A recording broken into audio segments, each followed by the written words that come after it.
Hello guys, আসসালামু আলাইকুম। তো আজকে আপনাদের নিয়ে এসেছি আমি যে গাছগুলা রোপণ করেছি এগুলাতে সার প্রয়োগ করতেছি। তো লাগানোর পরে আর কোনো তো এটা তো আমি আসলে জৈব সার মাটির সাথে মিক্স করে রোপণ করেছি, তারপর আর কোনো সার প্রয়োগ রাসায়নিক সার প্রয়োগ করি নাই। তো আজকে রাসায়নিকও দেবো, আর জৈব সার কিছু দেবো। তো রাসায়নিক সারটা দিয়ে তারপর মাটিগুলো একটু হালকা করে দিতেছি,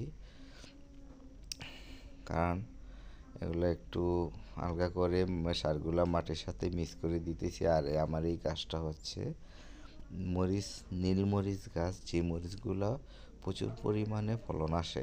তো ভবিষ্যতে যখন হবে আপনারা আমার সাথে থাকেন তাহলে অবশ্যই দেখতে পারবেন। যারা ইউটিউব থেকে দেখতেছেন অবশ্যই সাবস্ক্রাইব করে রাখবেন, তাহলে ভবিষ্যতে এই গাছটা কেমন হয় আপনাদের অবশ্যই দেখাবো। আর যারা ফেসবুক থেকে দেখতেছেন লাইক শেয়ার করবেন।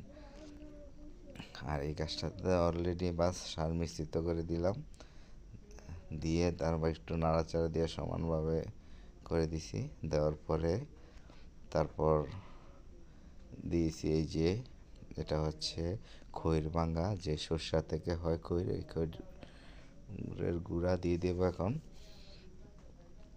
তো এটাতে আমার জৈব সারের ভালো একটা গুণাগুণ এই খৈরের মধ্যে পাওয়া যায়। গাছটাকে সবুজ রাখে এবং কি খুব উর্বর শক্তি বাড়ায়, ফলন বৃদ্ধি করে।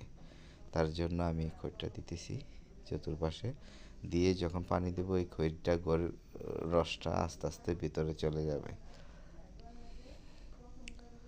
এই যে এগুলো হচ্ছে মুরগির বীজটা।